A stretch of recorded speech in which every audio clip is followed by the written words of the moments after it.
Okay, picture this. It's Sunday. It's maybe 4 o'clock in the afternoon. Oh, no. The sun is shining. You can hear a lawnmower somewhere. The world is relaxing. Yeah. But you I know exactly where this is going. are at your kitchen table with like 3 empty coffee mugs, a laptop with 17 tabs open, and a lesson plan book that is just staring back at you.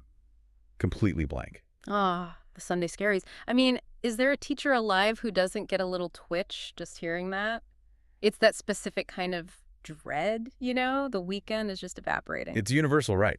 And that's exactly where we're starting today. We are doing a deep dive into what claims to be a lifeline for that exact moment of panic. That's right. We're talking about the JAC Learning Strategies Assistant. And look, before anyone groans and thinks, oh, great, another EdTech tool to learn, we need to be clear. Okay. We've gone through the JC value proposition document and a transcript from the creator, Dr. Sonalina Lowry.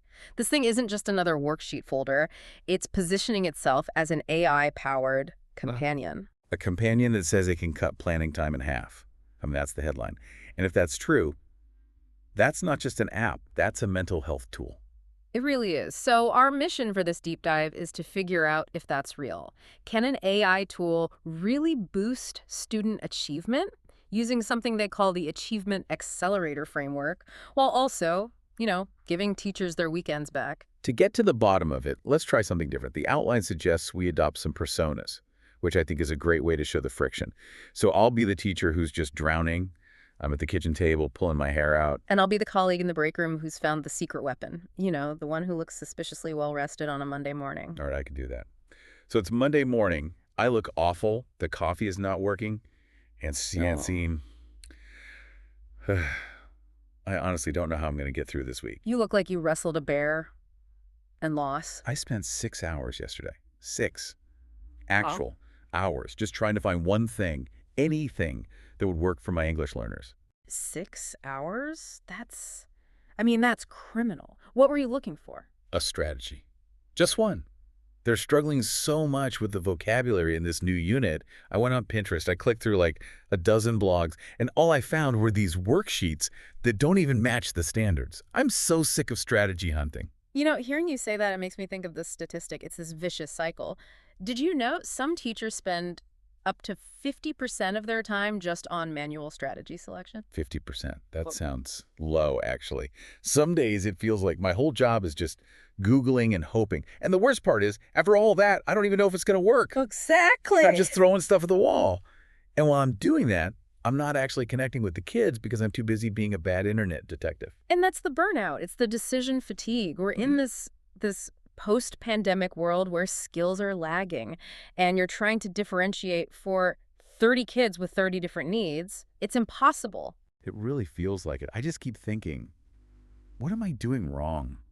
I know these kids are smart, but the words aren't sticking, and I feel like I'm failing them because I can't find the right key. Okay, let's pause the scene for a second, because that phrase right there, what am I doing wrong? That is the core of it. That's exactly what Dr. Sonalina Lowry talks about in her transcript, that moment of self-doubt. It's just gut-wrenching. You put in all this time, the lesson still flops, and it makes you want to quit. Precisely. You feel like because you put in the hours, it has to work. But effort doesn't always equal results if the strategy wasn't right in the first place. Okay, so let's get back to the break room. I'm still miserable, but you're about to throw me a lifeline. Right. Okay, put down that sad, lukewarm coffee. You need to meet Jack. Jack? Who's Jack? The new guy in social studies. He can't even work the copier. No. JAC, the JC Learning Strategies Assistant. It's this AI.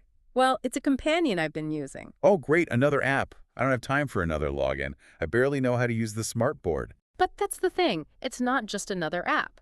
The person who made it, Dr. Sonalina Lowry, she has over 30 years of experience in education. She's not some tech bro. She built this because she gets what you went through yesterday. 30 years. Okay, so she's actually been in a classroom. But what does it do? Does it just give me more worksheets? No, it automates the hunting. That 6 hours you spent, Jack does that in seconds. It's like a magic button for teaching. You put in your lesson objective, your student needs, like your ELLs with vocabulary, and boom, it gives you high-impact, evidence-based strategies tailored for your kids. Wait, hold on. So I don't have to scroll through Pinterest until my eyes bleed. It just tells me what to do. No Pinterest. No second guessing. Let me give you a real example for your vocabulary problem. Mhm. It has this thing called the Learning Apps Hub. Okay, I'm listening.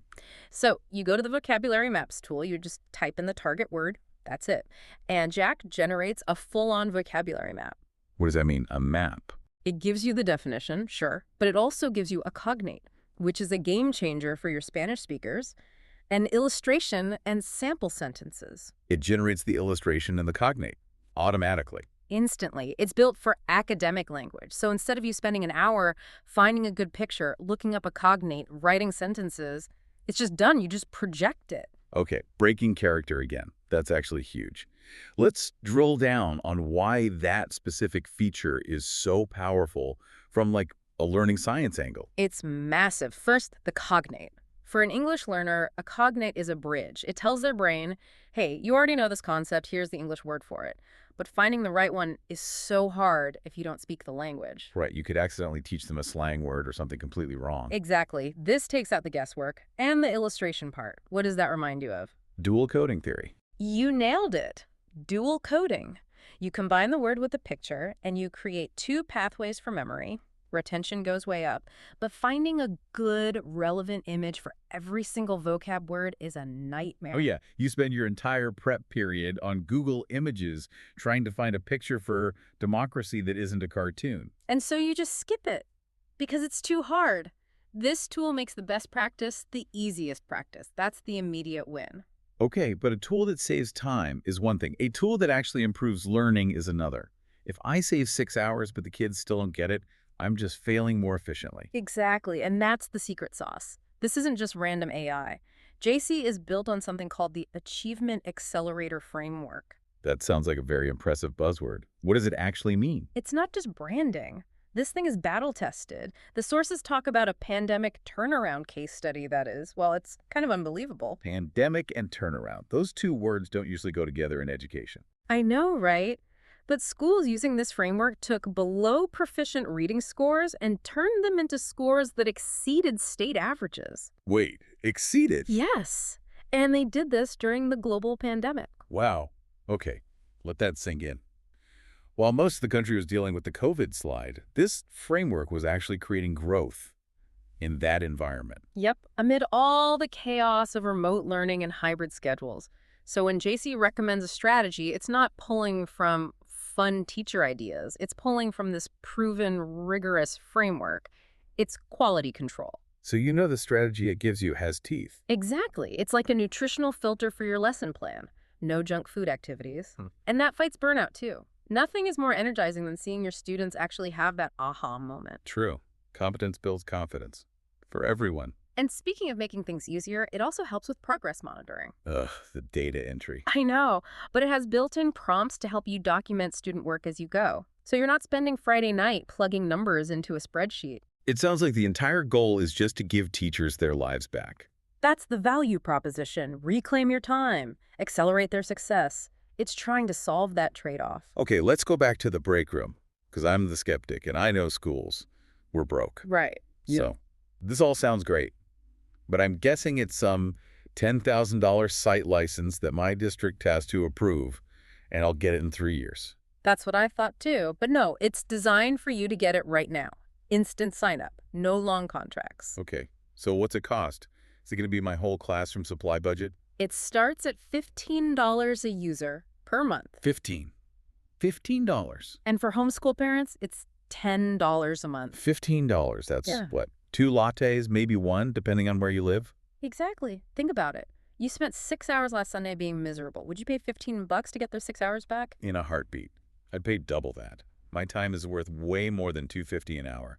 And there's a free trial. So you can literally just go to the website, click Meet Jack, and try it. No risk. And does it work with Google Classroom and all that? I am not doing double data entry. Yep. It's meant to integrate, not complicate. Okay. Fine, you convinced me. I'll try it. Not seen. You know, that price point is actually really disruptive. Most edtech companies go for those huge district contracts. Selling directly to a teacher for $15 is a whole different model. It feels like it goes back to Dr. Sonalina's mission. She's clearly trying to help the teacher on the ground right now. She isn't waiting for the bureaucracy to catch up. She knows teachers are drowning now. It's empowering. You don't have to wait for your principal to save you. You can just go get the help yourself. It's like democratizing access to high-level instructional coaching. And we shouldn't skip over the homeschool parent part. That $10 price for them, that's huge. If you're a parent trying to teach subjects you haven't thought about in 20 years, you're flying blind. Right. You might know the math, but you don't know how to teach the math. That's a whole different skill set. Exactly. Having an AI assistant built on a framework that turned around schools during a pandemic, that's like having a master teacher sitting at your kitchen table with you. It's professional grade scaffolding. So, to recap, we started with the Sunday scaries, that overwhelming planning burden. We met JC, the AI companion that automates the hard parts. We talked about specific wins, like the vocabulary map that uses things like dual coding theory without you even having to think about it. Then we looked under the hood at the Achievement Accelerator framework, with real evidence that it works, even in the toughest conditions. And we broke down the cost. $15, a couple of coffees to get your weekends back. It's a really compelling pitch. It shifts a teacher from survival mode to confidence mode. You know the strategy is good. Now you can focus on the human part, the teaching. And that really brings us to the overall vibe of this thing. For an AI product, it feels incredibly human. You were thinking of that sign-off. I am. In the transcript, Dr. Sonalina ends her video with something so unique. She says, "Just remember, everyone makes mistakes, tomorrow's a new day, and the God of the universe will always love you." It stopped me in my tracks when I read it. You definitely don't get that from ChatGPT. No, you don't. It's so caring. It acknowledges that teaching is hard, that you're going to have bad days, and that your worth isn't tied to how one lesson went. It's a reminder that we're not robots. Even if we use robots to help us plan, it recenters the humanity of it all. Well said. So we always like to leave our listeners with a final thought. We've talked a lot about saving time. The promise is cutting that planning time by 50%. Which is a massive amount of your life back. So here's the question for you listening. If you could magically get, say, 3 hours back this week that you would normally spend planning, what is the first thing you would do at that time? Would you just sleep? I bet a lot of teachers would just take a nap. Yeah. Or would you pick up a hobby you had to drop years ago? Read a book that's not for school. Or maybe just sit and talk with your students without that next deadline hanging over your head. Whatever it is, you deserve that time. The technology is here to help you take it back. You really do. Check out the free trial, meet Jack, and hey, go enjoy your Sunday. Thanks for diving in with us. See you next time.